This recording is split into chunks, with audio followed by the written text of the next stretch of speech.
সাংবাদিকদের জন্য একটা মর্যাদাপূর্ণ পেশাগত পরিবেশ আমরা তৈরি করতে চাই।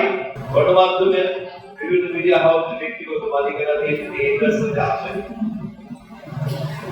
এবং বাজার প্রবৃদ্ধির কারণে যেকোনো উদ্যোক্তা তিনি কিভাবে পুঁজি বিনিয়োগ করবেন এবং তার বিনিয়োগকৃত পুঁজি থেকে তিনি কিভাবে মুনাফা নেবেন, অবশ্যই সংবাদপত্র শিল্প জগতের উদ্যোক্তারা আমি বিশ্বাস করি তারা সেই ধরনের পরিপূর্ণ উদ্যোক্তা হিসাবে কাজ করবেন।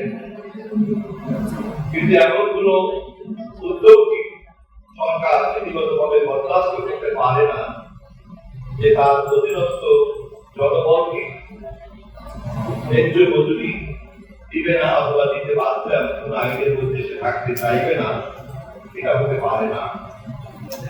সংবাদপত্র জগতে এই ইন্ডাস্ট্রিতে যারাই আছেন আমরা তাদের সঙ্গে কথা বলবো, পরে সুযোগ সুবিধাকে বের করে চূড়ান্ত ভাবে সাংবাদিকদের জন্য একটা মর্যাদাপূর্ণ পেশাগত পরিবেশ আমরা তৈরি করতে চাই এবং সমস্ত মালিকরা যাতে সেই কাজ করতে পারেন সে ব্যাপারে মালিকদেরকেও সহযোগিতা করতে চাই।